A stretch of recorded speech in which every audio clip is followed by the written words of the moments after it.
Welcome to another video. Today we're actually doing some work. In this video I'm going to be showing you guys how to do timing on these H22s and these preludes. Also, I found it would be fitting to wear this one of my old tech shirts from when I worked at Honda, and only because I'm going to be using a lot of what's in my pockets, and I didn't want to carry them in my pockets. I personally love tech shirts. They're great. They make working actually easier, believe it or not. And because it's going to be a hot day today, I'm actually going to be turning all my fans on. So what I'm going to do for the rest of this video after this is do voiceovers on my computer when I'm editing this video.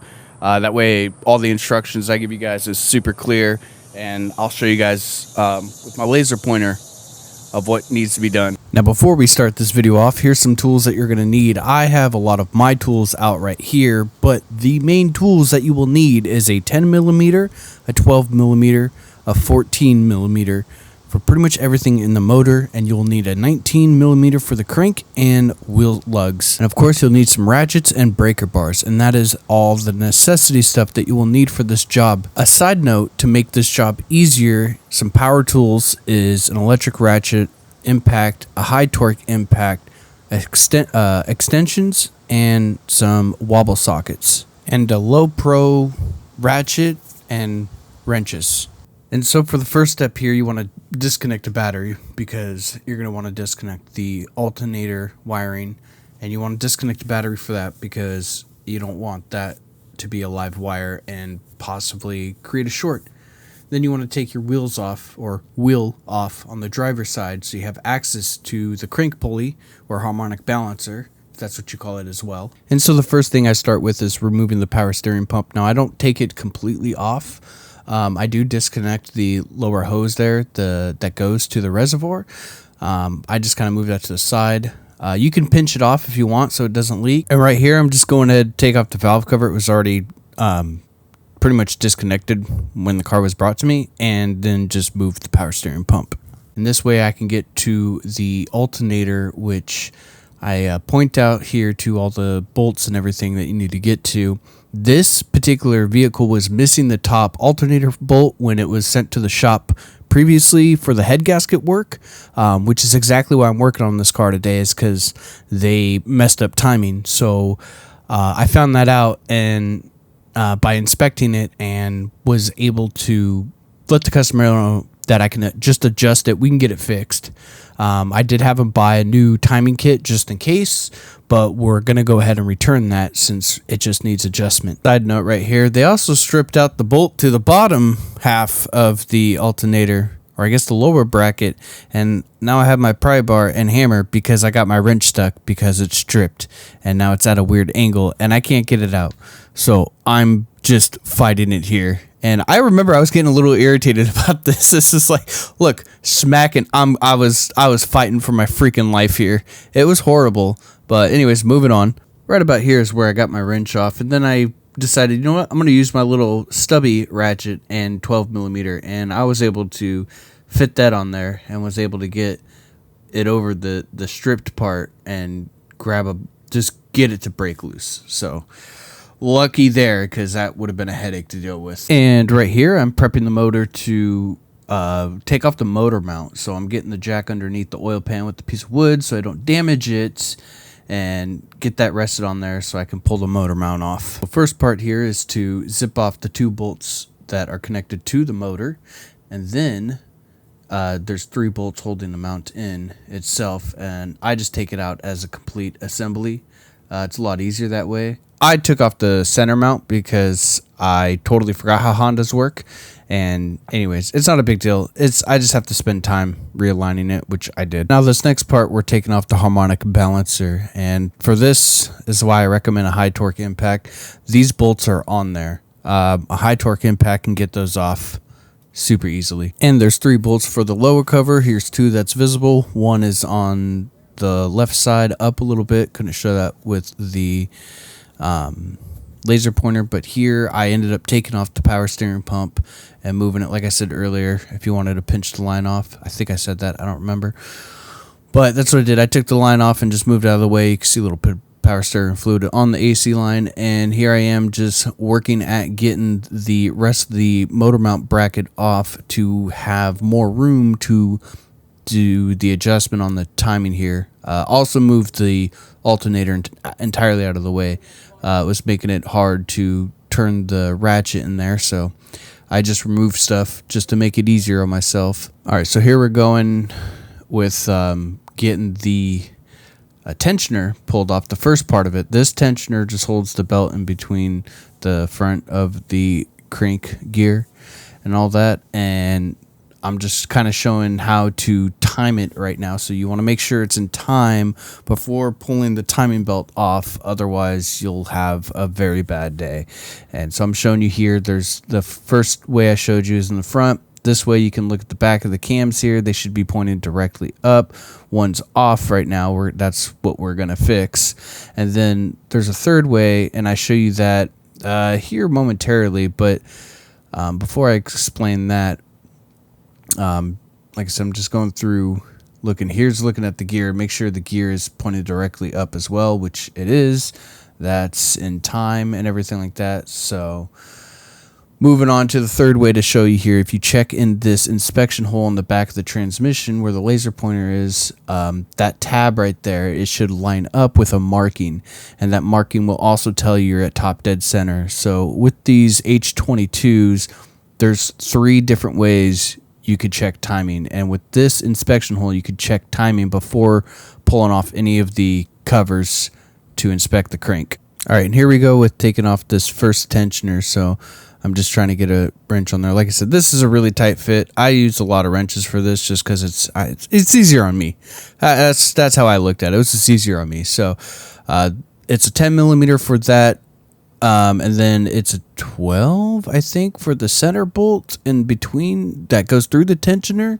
Don't quote me on that. I think it was a 14 actually, but I mean, if you're doing this, you'll get to it. You'll figure it out. It's a 12 or 14. I know that.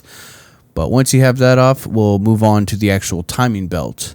Before we move on to the actual timing belt here, I'm pulling off this first gear to show you that when that one marking is pointed straight up, you're at top dead center. But once you pull this off, there is an actual way to see, because that gear doesn't actually point to anything, but I just know that. But once you have that gear off, you can see right here when I stop shaking the camera that we're aligned with the oil pump housing right there. So that gear needs to line up with that triangle. Same with the wood drift key. If all 3 of those are lined up, you're good to go.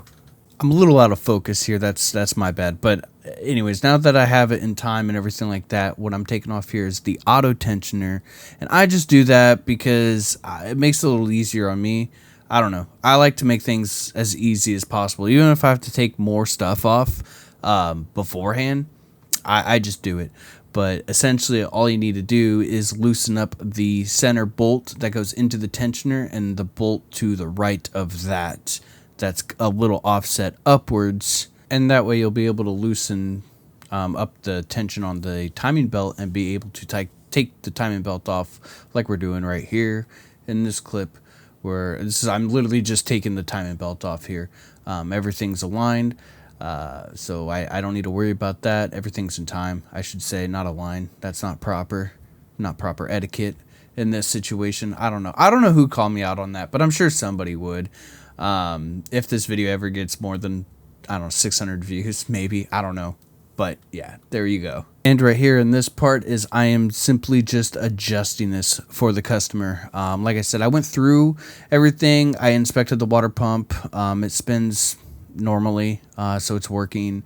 The belt wasn't damaged. I mean, all these parts that were put on, they are brand new parts. When they did the head gasket, they did the timing, they refreshed everything other than having a brand new head. And so I told the customer, I was like, the water pump kit, the timing belt water pump kit, just in case. And when I was able to get everything off and actually inspect it and see if there was any damage, no, everything's good. So I called them. I told them, hey, we're not going to need any of this stuff. I can go ahead and just make the adjustments and just do the timing and save you the couple $100 you had to spend on that part. So they're just going to return it, get their money back. I live by, better to have it, not need it, than need it and not have it. So I always recommend that to customers if I'm going too deep into something, or if it's something like this, or if it's just something that like you're already kind of doing, but then you get to it and it might need it, but you can't really tell because you can't visually see it, kind of thing.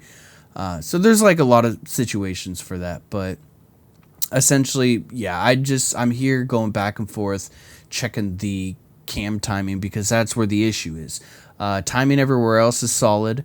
It's just the cam gear, the exhaust cam gear was off a tooth, about tooth and a half. So I'm taking extra time, obviously, here to make sure that everything is perfectly in time. This is how I work. I spend a little bit more time to make sure it's done right the first time, because we always make time for it the second time, but we never make time for it the first time.